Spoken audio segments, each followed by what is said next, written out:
I built this grind box to rollerblade at home.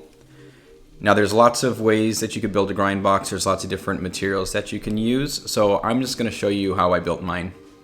This box is 8 foot long, 12 inches tall, and 21 inches wide. The project cost me about $100 to do. I know you can do it for far less than this depending on the materials that you're using. I'm just going to show you what materials I used and why.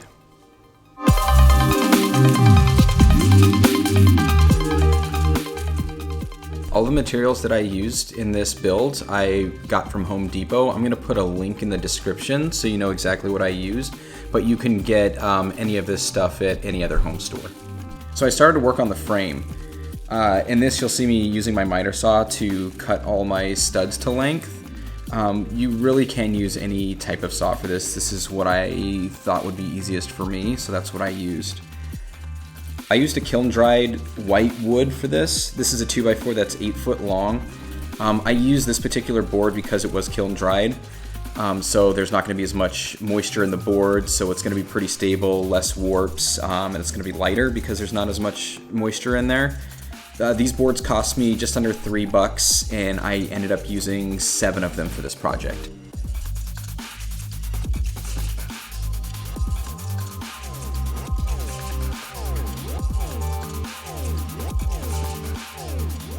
Once I got all my boards to length, I started to lay everything out and prep it for assembly.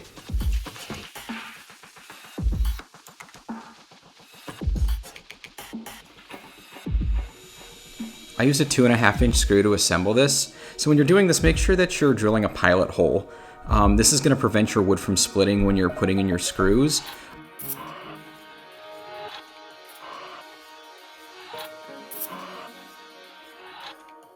Here I'm assembling the bottom portion of the frame. So this is going to consist of 2 of the boards that make the length and 3 of the boards that make the width. There's going to be 1 board on each end and then 1 in the center. Here I'm just making the top of the box, which is going to be the same dimensions as the bottom of the box. Only the top is going to have a lot more supports going across the top of it. So with these I just evenly spaced everything and then screwed them down.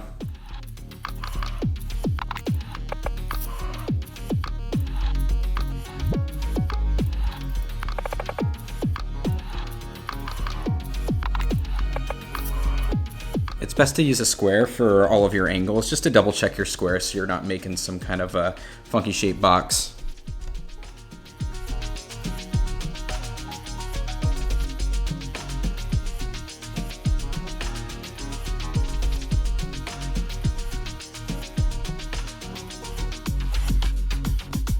After the top and the bottom of the frame were assembled, I began to attach the legs. So I put 1 leg on each corner and 2 in the center for support.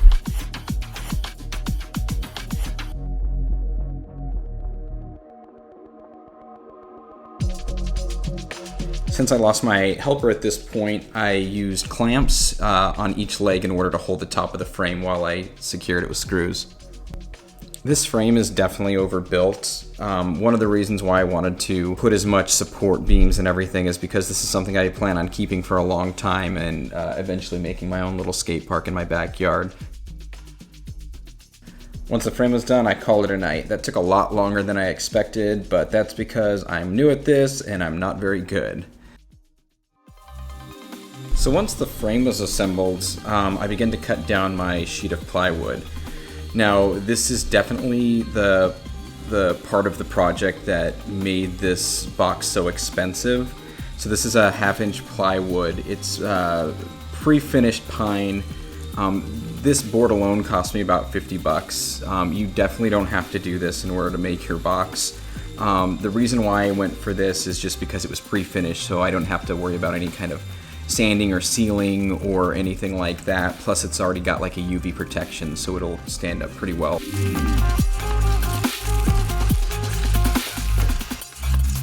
I'm taking the sides that I just cut and checking their fit.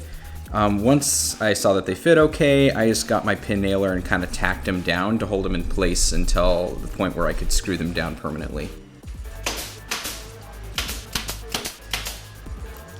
So this is the part where I cheated a little bit.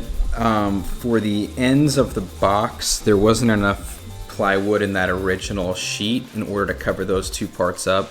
So I did have some 3/4 inch scrap left over from another project that I used to cap off the two ends, which is completely unnecessary. It was just an aesthetic choice that I made.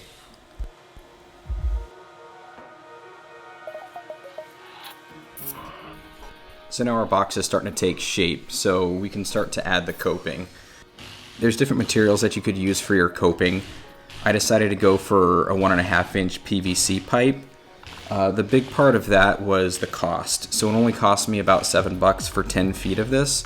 Plus it's gonna be a lot lighter than like a steel bar because I'm gonna be wheeling this out of my garage in order to use it. I wanted to make sure it was nice and light for me to move.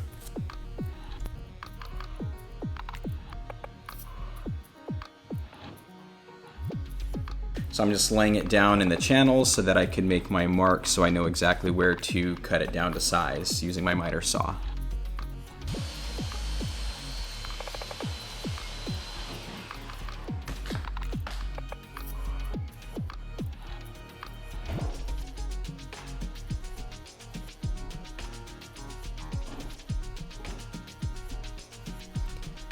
So when you're securing your coping, the coping needs to have two different size holes drilled into it. The entrance hole has to be bigger than the exit hole. This allows the screw head to pass through the outside of the coping and secure the coping from the inside. That way you don't have screws on the outside of your coping you get caught on. So you'll see me drilling a pilot hole through the entire piece, and then you'll see me drilling a second larger hole just through the outside of the coping for the screw head to pass through.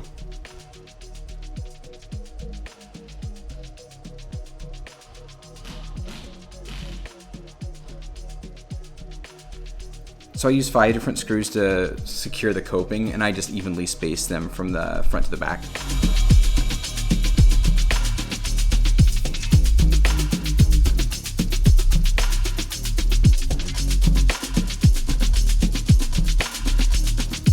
So now that the coping is secure, the box is done. So what I'm gonna do next is just place some casters on one side of the box. That way I could pick it up from the other end, and it's gonna allow me to roll the box around on my own, so I won't need any help to move it. These casters cost about $3 a piece. They're really crappy casters, but you know what, they get the job done.